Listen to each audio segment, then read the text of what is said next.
Vous êtes-vous déjà demandé ce qui pollue le plus lorsque vous commandez en ligne ? Dans la dernière étude de l'ADEME, ce sont les emballages, les moyens de transport et nos comportements de consommateurs. En 2021, 3,48 milliards de personnes dans le monde étaient des e-acheteurs. Et ce chiffre va augmenter. Alors, comment rendre ces livraisons durables ? C'est l'un des enjeux de l'objectif de développement durable numéro 11, ville et communauté durable. Faire en sorte que nos nouveaux modes de vie urbains soient sûrs, résilients et durables. En effet, en 2050, plus de 70% de la population mondiale vivra en ville. Or, les villes ne sont pas du tout adaptées aux défis sociaux et environnementaux qui nous attendent. Prenons dans un premier temps l'impact carbone du transport dans le e-commerce. Dans les villes, l'enjeu est de travailler sur la gestion du fameux dernier kilomètre. Le dernier tronçon que doit parcourir un colis entre son arrivée en plateforme logistique et la livraison finale chez vous.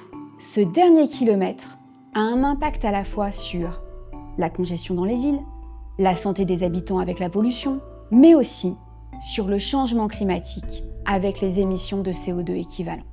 Mais alors, comment réduire les émissions de carbone dues au dernier kilomètre ? Pour rentrer dans la ville, par exemple, IKEA utilise des barges sur la Seine pour rentrer au cœur de Paris, puis utilise des véhicules électriques pour la livraison finale. À Zurich, l'entrée en ville se fait en tramway sur des horaires hors heure de pointe. Puis dans la ville, le vélo, le drone, le robot autonome sont des modes de transport utilisables.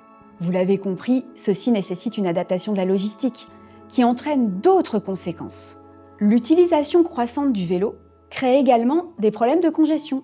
Sur les pistes cyclables, cette fois.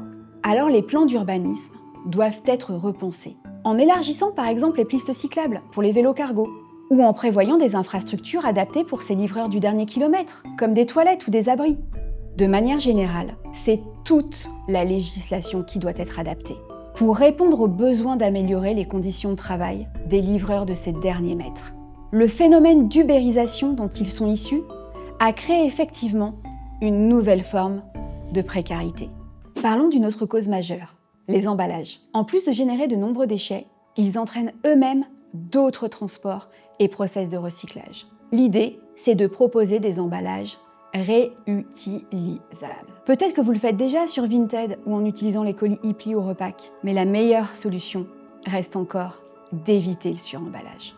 Et nous, nos comportements ? La première fois qu'un livreur se présente à son adresse finale, il a 40% de chances de ne pas pouvoir déposer son colis selon les opérateurs. Cette situation va entraîner forcément un retour, puis une nouvelle livraison. Alors, aux acteurs du e-commerce de proposer des alternatives pouvant convenir à toutes et tous, comme la livraison à domicile, les lockers, dans un commerce de proximité, etc. Avec des délais différents, mais surtout, à nous, consommateurs, de choisir un mode de livraison raisonnable et responsable. À Cage, nous abordons ces sujets en profondeur pour répondre à ces enjeux. Par exemple, lors des cours de supply chain durable, de smart cities ou d'enjeux environnementaux, nous nous basons sur des cas réels pour vous faire vivre les transformations opérées par les acteurs économiques. L'idée ici, c'est de vous faire prendre conscience de ces impacts, mais aussi et surtout vous donner des clés pour trouver des solutions.